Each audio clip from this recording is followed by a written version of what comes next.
అందరూ ఈ రోజుల్లో ఏబీసీ జ్యూస్ అని తెగ అనేస్తున్నారు కదండి. అసలు అదేంటో, ఎలా ప్రిపరేషన్ అంతా చేసేసుకుందాము. అండ్ దాని హెల్త్ బెనిఫిట్స్ కూడా చాలా ఉన్నాయండి. వీటిని కూడా మనం మాట్లాడుకుందాం. ఫస్ట్ ఆఫ్ ఆల్ అయితే ఏబీసీ జ్యూస్ని ఎలా చేసుకోవాలో చూద్దాము. ముందుగా నేనైతే 4 బీట్రూట్లను 5-6 క్యారెట్లను తీసుకొని మంచిగా తోలంతా పీల్ చేసుకొని చిన్న చిన్న ముక్కలుగా కట్ చేసుకొని పక్కన పెట్టుకున్నాను. అలాగే 4-5 ఉసిరికాయలను కూడా తీసుకొని వాటిలో ఉన్న సీడ్ని తీసేసి చిన్న చిన్న ముక్కలుగా చేసుకొని పక్కన పెట్టుకున్నాను. ఈ మూడింటి వల్లనే మన హెల్త్కి చాలా మంచి జరుగుతుంది. ఖచ్చితంగా వాచ్ చేసి ప్రిపేర్ చేసుకోండి. సో ఇప్పుడు ప్రిపరేషన్ ఎలానో చూద్దాం. ఓకేనా? నేను కట్ చేసుకున్నాను కదా రెండింటిని. ఫస్ట్ అయితే నేను క్యారెట్ బీట్రూట్ని అయితే మిక్సీ కోసం వేసుకుంటున్నాను.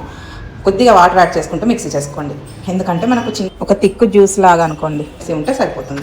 సో అలాగే అవి కొంచెం మిక్స్ అయిన తర్వాత నేను ఉసిరికాయల ముక్కలను కూడా యాడ్ చేసుకొని మంచిగా మిక్స్ చేసుకున్నాను ఇలా కన్సిస్టెన్సీలో. వాటిని నేను మామూలుగా మనకు ఐస్ ట్రే ఉంటుంది కదండి, దాంట్లో అయితే వేసుకున్నాను. నాకు అది నిండంగా ఇంకా ఎక్కువనే ఉంది కాబట్టి నేను ఐస్ క్రీమ్ మౌల్స్లో కూడా వేసుకున్నాను అనమాట. సో వాటిని మనం యాస్టీస్ తీసుకెళ్ళి డీప్ ఫ్రిడ్జ్లో పెట్టేసుకోవడమే. వాటిని మళ్ళీ ఎలా దాన్ని మనం తీసుకోవాలి అనేది కూడా నెక్స్ట్ డే మార్నింగ్ వరకు వెయిట్ చేయాల్సిందే.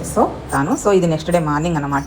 నేను తీసుకున్నాను ఒకటి, అదే మనం ఏదైతే ఏబీసీ జ్యూస్ ప్రిపేర్ చేసుకొని వేసుకున్నామో ఆ క్యూబ్ ఒకటి తీసుకొని గ్లాస్లో వేసుకొని కొద్దిగా వామ్ వాటర్ అంటే వేడి నీళ్ళని యాడ్ చేసుకొని కలుపుకొని తాగడమే అండి. బీట్రూట్ వల్ల రక్తం వృద్ధి చెందుతుంది. స్కిన్కి, హెయిర్కి చాలా మంచిది. అలాగే ఏ విటమిన్ వల్ల ఐస్కి చాలా మంచిది. ఆమ్లా వల్ల మనం తీసుకున్న పోషకాలు మన బాడీకి మంచిగా సమృద్ధిగా అందుతాయి. నెల రోజులు ఇలా ప్రిపేర్ చేసుకొని తాగండి. డిఫరెన్స్ మీకే తెలుస్తుంది మీ బాడీలో, మీ హెల్త్లో.